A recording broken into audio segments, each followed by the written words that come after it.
टेकी पवन academy को subscribe करने के लिए ये बटन दबाएं। वेलकम स्टूडेंट्स, मेरे चैनल टेकी पवन एकेडमी में फिर से स्वागत है। हम आज नया टॉपिक लेके आए हैं जिसका नाम है उपभोग प्रवृत्ति। उपभोग प्रवृत्ति क्या होती है और औसत उपभोग प्रवृत्ति average propensity to consume APC और सीमांत उपभोग प्रवृत्ति marginal propensity to consume MPC, इन दोनों के बारे में हम जानेंगे ये क्या होती है और कौन कौन से केस में इनके मान greater than 1, less than 1, equal to 1, greater than 0, less than 0 ये हो सकते हैं। ये सब कंडीशंस हम इसमें देखने वाले हैं। तो आइए देखते हैं इस वीडियो को। स्टूडेंट्स, आज का टॉपिक है उपभोग प्रवृत्तियां, औसत उपभोग प्रवृत्ति एवं सीमांत उपभोग प्रवृत्ति। देखते हैं न्यू सीरीज। इससे पहले मैं आपको बता दूं, मैंने पहला वीडियो बना दिया है जिसमें उपभोग फलन के घटक स्वायत्त उपभोग फलन और प्रेरित उपभोग फलन दोनों बता दिए, तो आप वो जरूर देख लें ताकि आपको ये समझ में आ जाए वीडियो। उपभोग फलन एवं उपभोग प्रवृत्ति का अर्थ। उपभोग और आय के मध्य पाए जाने वाले फलनात्मक संबंध को ही उपभोग फलन कहते हैं। यहां मैं स्पष्ट कर दूं कि उपभोग फलन दो चरों के मध्य संबंध दर्शा रहा है। जो कौन कौन से चर हैं वो है उपभोग और आय। तो इन दोनों के मध्य जो संबंध दर्शाएगा फलन, उसे ही हम उपभोग फलन के नाम से जानते हैं। उपभोग और आय के मध्य कैसा संबंध होता है? धनात्मक संबंध, जिसकी चर्चा हम पहले भी कर चुके हैं पिछले वीडियो में कि आय बढ़ती है तो उपभोग बढ़ता है और आय घटती है तो उपभोग घटता है। इसी कारण इन दोनों के बीच में धनात्मक संबंध होता है। इसे ही कीन्स ने उपभोग का मनोवैज्ञानिक नियम भी कहा है, उपभोग का आधारभूत नियम भी कहा है। उपभोग प्रवृत्ति आय एवं उपभोग के मध्य औसत एवं सीमांत संबंध को स्पष्ट करती है। ध्यान दें, उपभोग प्रवृत्ति क्या बताती है? उपभोग प्रवृत्ति आय और उपभोग के मध्य औसत संबंध और सीमांत संबंध को स्पष्ट करती है उपभोग प्रवृत्तियां। हमारा उपभोग फलन क्या होता है? C बराबर C बार प्लस BY, जिसमें C बार क्या है?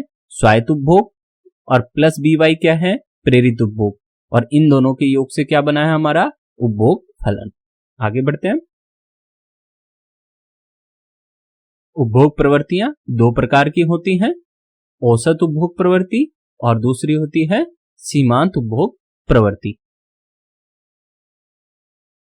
उपभोग प्रवृत्ति के प्रकार देखते हैं। पहला, एक औसत उपभोग प्रवृत्ति, जिसे हम इंग्लिश में क्या कहते हैं? Average propensity to consume.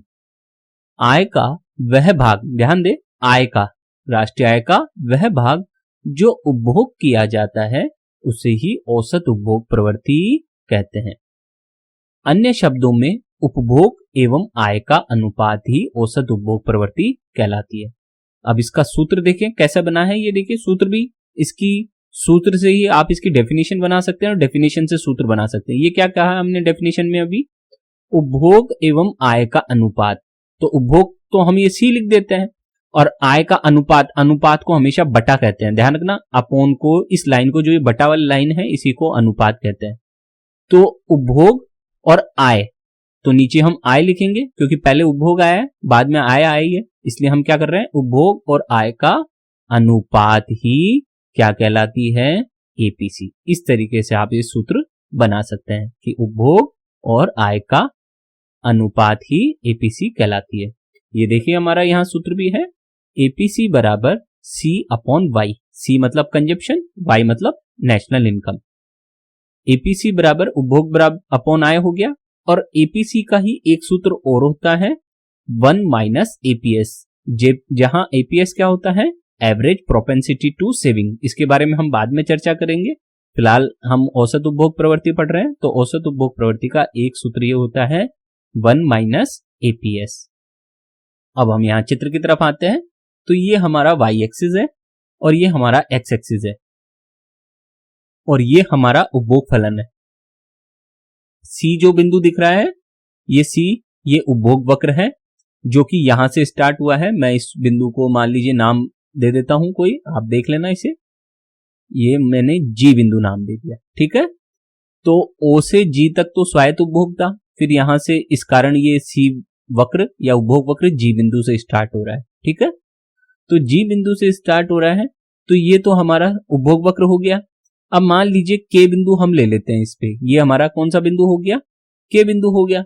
इस के बिंदु पर हम नाप रहे हैं एपीसी, ठीक है, इस के बिंदु पर। तो कैसे नापेंगे, एपीसी का सूत्र क्या है, सी अपॉन वाई। तो सी कितना है, सी ध्यान रखना ये के वाई, उपभोग हमने वाई एक्सिस पे लिया है और राष्ट्रीय आय हमने एक्स एक्सिस पे लिए। तो के से लेकर वाई तक ये तो है हमारा उपभोग, ठीक है, के से लेके वाई, के वाई बराबर उपभोग है। जबकि जे के, जे बिंदु ये रहा, जे से लेकर के तक क्या है हमारी आय। तो हमारा एपीसी का क्या बना फॉर्मूला, एपीसी बराबर उपभोग की सी अपॉन वाई बराबर सी कितना है, के वाई, और आय कितनी है, जे के। तो यही हमारी क्या है, एपीसी। इसी को हम एवरेज प्रोपेंसिटी टू कंज्यूम कहते हैं। ये सिंपल सा हमने कैसे बनाया था, ये डायग्राम ऐसे बनाया हमने, इसको कुछ नहीं किया हमने इसको ज्यादा, सिंपल सी बात। हमारा ये डायग्राम है, ओ वाई एक्सिस ये जी बिंदु से स्टार्ट किया था, यहाँ पे हमने कोई भी एक बिंदु ले लिया है, आप भी कोई सा बिंदु ले सकते हैं, और ऐसे एक लाइन इधर खींचे, एक लाइन इधर खींचे, इसको नाम दे दे जे, इसको नाम दे दे के, और इसको वाई, ठीक है। और ये वाला जो एरिया है वो हमारा के वाई कहला रहा है, जो कि उपभोग बता रहा है, ठीक है। और ये जो एरिया है ये वाला, ये हमारा क्या बता रहा है, जे के यानी कि आय। इस तरीके से हमने ये डायग्राम बनाया। तो मैंने आपको डायग्राम बना के भी दिखा दिया है, ठीक है। तो इस तरीके से वर्क करना है आपको। आप इस बिंदु को जी बिंदु नाम दे सकते हैं, किसको, ये इसको, ठीक है, जो मैंने अभी अभी थोड़ी देर पहले बताया था, इसको आप जी बिंदु नाम दे लेना। तो ये हमारी औसत उपभोग प्रवृत्ति वक्र पर कैसे ज्ञात करते हैं और सूत्र के माध्यम से कैसे ज्ञात करते हैं, मैंने दोनों बता दी है। अब हम आगे बढ़ते हैं, इसको देखते हैं। और अब हम औसत उपभोग प्रवृत्ति की विशेषताएं देखते हैं। पहली विशेषता, एपीसी ग्रेटर देन 1, अर्थात एपीसी का मान 1 से अधिक होता है। कैसे देखते हैं, जब उपभोग आय से अधिक हो, ध्यान रखना, जब उपभोग आय से अधिक हो और पुरानी बचत का प्रयोग उपभोग के लिए कर लिया जाए, तो उस स्थिति में एपीसी ग्रेटर देन 1 होती है। जनरली तो क्या होता है, जनरली हमारा जो उपभोग है, आप इधर देखेंगे तो जनरली हमारा उपभोग क्या होता है, सी लेस देन होता है आय से। जैसे 100 रुपए आय है मेरी, तो मेरा उपभोग हमेशा लगभग क्या रहेगा, 50 रुपए, 60 रुपए, यानी कि कहने का मतलब उपभोग हमेशा आय से कम रहता है जनरली। लेकिन कुछ परिस्थितियों में उपभोग आय से अधिक भी हो सकता है। मान लीजिए किसी महीने मैंने केवल किसी कारणवश नौकरी नहीं है या कुछ भी हो, कोई भी कारण हो गया और मेरे को उस महीने में केवल 10 रुपए मैंने कमाया, लेकिन मेरा खर्चा तो था कितना, 15 रुपए का। तो फिर मैं क्या कर रहा हूं, मेरा खर्चा कम नहीं हुआ है लेकिन मेरी आय कम है। तो मैंने क्या किया, जो मैंने पुरानी बचत थी उसका प्रयोग किया है मैंने, और पुरानी बचत का प्रयोग करके मैंने ये 15 रुपए, जो कि एक्स्ट्रा 5 रुपए दिख रहे हैं ना, वो खर्च किए। तो इस प्रकार से हमारा एपीसी का जो फॉर्मूला होता है वो क्या होता है, हम जानते हैं एपीसी का हमारा फॉर्मूला होता है, एपीसी बराबर सी अपॉन वाई होता है। तो जब ये देखिए, if C greater than Y, यदि उपभोग आय से अधिक होगा तब सी अपॉन वाई भी ग्रेटर देन 1 होगा, और तब एपीसी भी क्या होगी, ग्रेटर देन 1, ठीक है। तो ये केस है जब औसत उपभोग प्रवृत्ति 1 से अधिक होती है। कब होती है, जब उपभोग आय से अधिक हो। आगे बढ़ते हैं। दूसरी विशेषता, एपीसी लेस देन 1 कब होती है, जब उपभोग आय से कम हो और आय का कुछ भाग बचा लिया जाए, बचत कर लिया जाए, तो उस स्थिति में एपीसी क्या होती है, लेस देन 1। अर्थात if C less than Y, C less than Y मतलब कि मान लीजिए सी तो है, मान लीजिए 50 रुपए का, ठीक है, और आय है हमारी कितनी, 100 रुपए, तो सी लेस देन वाई हो गया, यानी कि उपभोग कम कर रहे हैं और आय ज्यादा है हमारी। तो जब उपभोग आय से कम हो तब उस वक्त सी अपॉन वाई का मान क्या होगा, लेस देन वाई।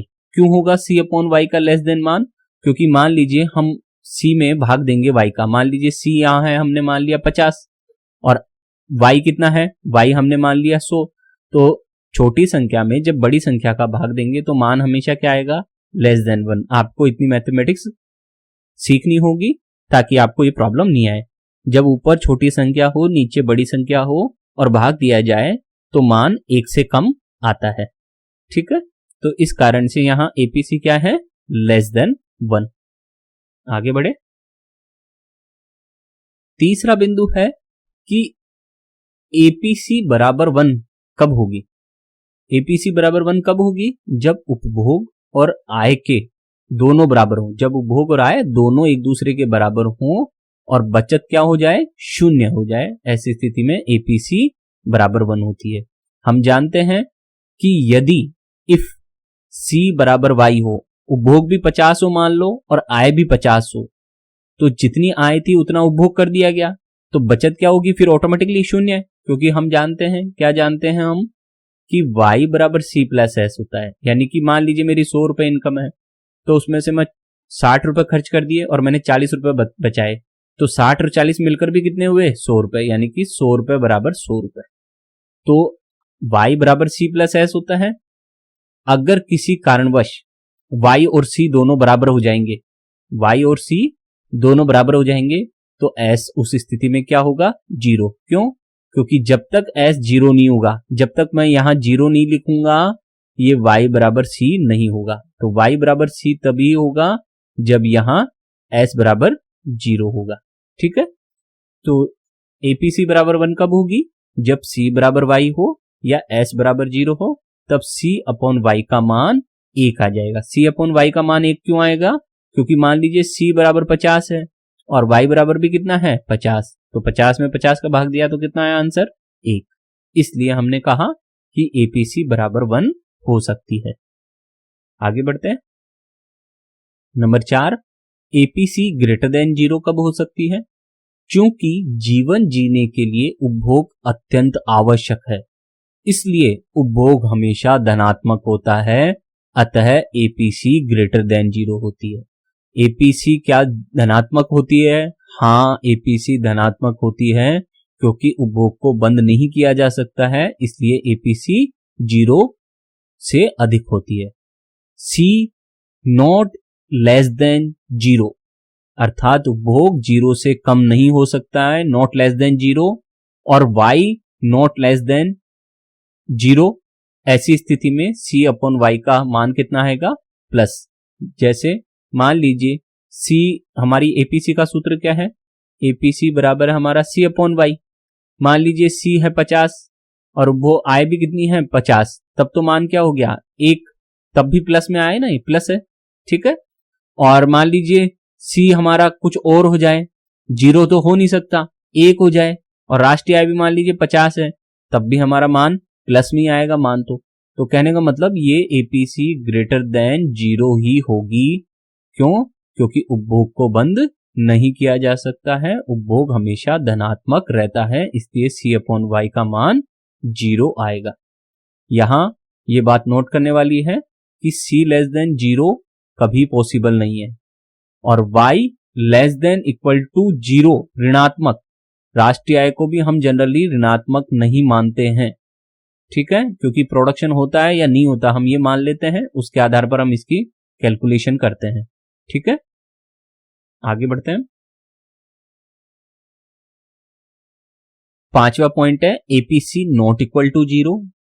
चूंकि जीवन जीने के लिए उपभोग अत्यंत आवश्यक है, इसलिए आय के शून्य होने पर भी उपभोग शून्य नहीं होता है। मैं पहले भी बता चुका हूं, आय 0 हो जाएगी तो भी आप उपभोग बंद नहीं कर सकते, बल्कि यह हमेशा धनात्मक होता है, अतः APC can not equal to 0। APC कभी 0 के बराबर नहीं हो सकती है। ये बराबर को मैंने काटा है ना, इसका मतलब है एपीसी कभी 0 के बराबर नहीं हो सकती। आय शून्य हो सकती है, लेकिन उपभोग कभी भी शून्य नहीं हो सकता। तो सी कभी 0 नहीं हो सकता। एपीसी का हमारा सूत्र ये है, एपीसी बराबर सी अपॉन वाई। तो सी कभी भी 0 नहीं हो सकता, ये कुछ भी होगा लेकिन होगा प्लस में, जैसे +5 ही हो। और आय 0 हो सकती है, तब भी इसका मान प्लस में ही आएगा। तो कहने का मतलब c can not be equal to 0, इसलिए c upon Y can not be equal to 0, इसलिए APC can not be equal to 0, अर्थात एपीसी का मान कभी भी 0 के बराबर नहीं होगा। फिर आते हैं छठी प्रॉपर्टी, देखते हैं इसकी, APC not less than zero. APC कभी भी जीरो से कम नहीं हो सकती। इसका मतलब ये हुआ चूंकि जीवन जीने के लिए उपभोग अत्यंत आवश्यक है, जो हम बार बार कह रहे हैं, इसलिए उपभोग हमेशा धनात्मक ही होता है, अतः एपीसी लेस देन जीरो नहीं हो सकती। उपभोग एवं आय कभी भी ऋणात्मक नहीं होते हैं। क्यों? क्योंकि उपभोग जीवन जीने के लिए अत्यंत आवश्यक है और राष्ट्रीय आय के विश्लेषण में हम उसे क्या मानते हैं, राष्ट्रीय आय को जीरो कर देते हैं, हम धनात्मक ढाल वाला वक्र बनाते हैं हम, कि जैसे ऊपर की तरफ चढ़ता हुआ होता है प्रोडक्शन, या जीरो तक हो सकता है प्रोडक्शन, या तो होता है या नहीं होता, उससे पहले की कोई स्थिति नहीं होती। और राष्ट्रीय आय के विश्लेषण में हम उत्पादन को ही राष्ट्रीय आय कहते हैं, इसलिए राष्ट्रीय आय ऋणात्मक नहीं मानते हैं, क्योंकि उत्पादन ऋणात्मक नहीं हो सकता। कोई वस्तु या तो बनी है या नहीं बनी है, उससे पहले की स्थिति कुछ नहीं होती। ठीक है, तो APC not less than zero होती है, Y not less than zero होती है, इसलिए सी अपॉन वाई का मान हमेशा प्लस में आएगा, और इसी कारण average propensity to consume APC not less than zero होगी, अर्थात ये जीरो से कम कभी भी नहीं होगी। कहने का मतलब एपीसी हमेशा धनात्मक रहती है। क्या निष्कर्ष निकला? एपीसी का मान हमेशा शून्य से अधिक होता है, कितना भी अधिक हो जाएगा वो, लेकिन वो हमेशा शून्य से अधिक होगा।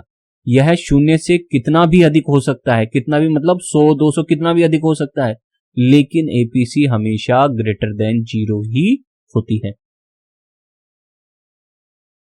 अब हम आते हैं उस उपभोग प्रवृत्ति का दूसरा प्रकार, बी, सीमांत उपभोग प्रवृत्ति, MPC, marginal propensity to consume. आय में परिवर्तन का वह भाग जो उपभोग किया जाता है उसे सीमांत उपभोग प्रवृत्ति कहते हैं। अब ध्यान देना, औसत उपभोग प्रवृत्ति में हमने परिवर्तन शब्द नहीं लिया था, यही अंतर है दोनों में। औसत उपभोग प्रवृत्ति में जब हमने इसकी परिभाषा दी थी, हमने क्या दी थी कि आय का वह भाग जो उपभोग किया जाता है उसे एपीसी कहा था, लेकिन एमपीसी क्या है, आय में परिवर्तन का, क्योंकि एम क्या दर्शाता है, परिवर्तन। अर्थशास्त्र में जहां एम आ जाता है वो किसको दर्शाता है, परिवर्तन को। इसलिए सीमांत उपभोग प्रवृत्ति की परिभाषा क्या बनी कि आय में परिवर्तन का वह भाग जो उपभोग किया जाता है उसे ही हम सीमांत उपभोग प्रवृत्ति कहते हैं। अन्य शब्दों में हम इसे क्या कह सकते हैं, उपभोग में परिवर्तन एवं आय में परिवर्तन का अनुपात ही सीमांत उपभोग प्रवृत्ति है। इसकी परिभाषा से इसका सूत्र कैसे बनाते हैं, देखिए सूत्र बनाना सीखिए कि एमपीसी बराबर, सूत्र से ही परिभाषा और परिभाषा से ही सूत्र। देखिए कैसे, मान लीजिए परिभाषा दी हुई है उपभोग में परिवर्तन, तो ये हमने उपभोग में परिवर्तन डेल्टा सी लिख दिया। डेल्टा का मतलब परिवर्तन होता है, सी का मतलब उपभोग कंजप्शन, तो उपभोग में परिवर्तन।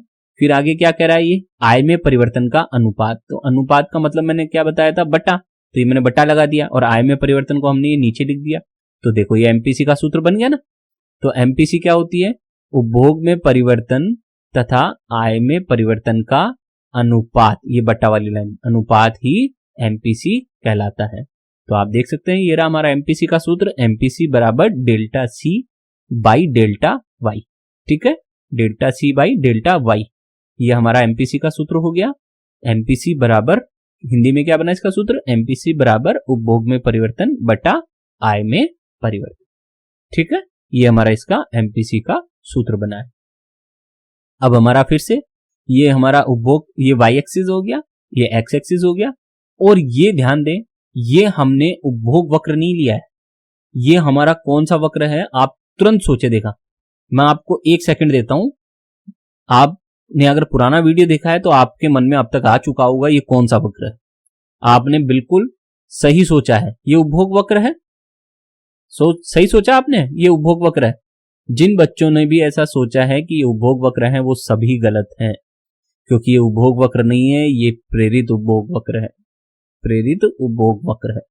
क्यों है ये प्रेरित उपभोग वक्र, क्योंकि ये मूल बिंदु से स्टार्ट हो रहा है। ध्यान दे, यहां सबसे इंपॉर्टेंट बात, ये मूल बिंदु से स्टार्ट हो रहा है, तो ये उपभोग वक्र नहीं है, ये प्रेरित उपभोग वक्र है, क्योंकि प्रेरित उपभोग वक्र ही मूल बिंदु से स्टार्ट होता है। ठीक है ना, इसलिए अपनी सोच को थोड़ा आगे बढ़ाएं। तो आप देखें ये हमारा प्रेरित उपभोग वक्र है, ओ से लेकर सी तक, ठीक है। और ये हमारा ओजी, हमने ए बिंदु लिया, ए बिंदु क्या बता रहा है, ओजी उपभोग और ओवाई राष्ट्रीय आय, जबकि बी बिंदु क्या बता रहा है, OG1 उपभोग और OY1 राष्ट्रीय आय। तो हमारा एमपीसी कैसे निकलता है, एमपीसी मैंने अभी अभी बताया, एमपीसी का सूत्र होता है हमारा delta C by delta Y. तो डेल्टा सी कितना है यहाँ पे, ये रहा देखो डेल्टा सी, बी से लेकर ये यहां तक, इसको हम नाम दे लेते हैं, मान लो हमने इसको नाम दे दिया कोई के बिंदु नाम दे लेते हैं इसको, ठीक है ना, आप दे लेना इसको नाम के बिंदु। तो डेल्टा सी कितना निकल के आया हमारे पास, बी के, ठीक है। और डेल्टा वाई कितना निकल के आया हमारे पास, ए के। तो ये हमारे पास एमपीसी हो गई, ठीक है। अर्थात उपभोग में परिवर्तन बी के है और आय में परिवर्तन क्या है, ए के। तो इसी को हमने क्या कहा है, एमपीसी। तो निष्कर्ष क्या निकला, एमपीसी उपभोग में परिवर्तन और आय में परिवर्तन का अनुपात होती है, इस तरीके से ये एमपीसी होती है। तो आप यहां इसको नाम दे लेना, भूल मत जाना। ये हमारा, हमने इसको के बिंदु नाम दिया था अभी अभी, ठीक है। अब हम आगे बढ़ते हैं। आगे बढ़ने से पहले मैं एक चीज और बता दूं, एमपीसी बराबर 1 माइनस एमपीएस भी होता है। ये भी इसका सूत्र होता है कि एमपीसी एक में से अगर एमपीएस घटा दी जाए, एमपीएस क्या होती है, मार्जिनल प्रोपेंसिटी टू सेविंग, जो हम अगले टॉपिक में इसका अध्ययन करेंगे। तो एमपीसी बराबर 1 माइनस एमपीएस भी होता है, ये भी इसका सूत्र होता है। अब देखें सीमांत उपभोग प्रवृत्ति की विशेषताएं देखते हैं। पहली, MPC can not be greater than 1, अर्थात एमपीसी का मान कभी भी एक से अधिक नहीं हो सकता। क्यों नहीं हो सकता, क्योंकि उपभोग में परिवर्तन कभी भी आय में परिवर्तन से अधिक नहीं हो सकता है, इसलिए एमपीसी ग्रेटर देन 1 नहीं हो सकती। तो निष्कर्ष के रूप में क्या कह रहा है ये, कि डेल्टा सी कभी भी डेल्टा वाई से अधिक नहीं होगा। क्यों नहीं होगा, कि मान लीजिए आपकी आय बढ़ी 100 रुपए, ठीक है, तो आपका उपभोग 100 रुपए से ज्यादा नहीं बढ़ सकता, आपका उपभोग 60 रुपए बढ़ सकता है, 70 रुपए, 80 रुपए, 90 रुपए, 100 रुपए तक बढ़ सकता है, लेकिन वो कभी भी 100 रुपए से ज्यादा नहीं बढ़ेगा, क्योंकि जितनी आय बढ़ी है उससे ज्यादा उपभोग में कभी भी वृद्धि नहीं हो सकती, ऐसा माना जाता है। इसलिए एमपीसी कभी भी इकाई से अधिक नहीं होती है।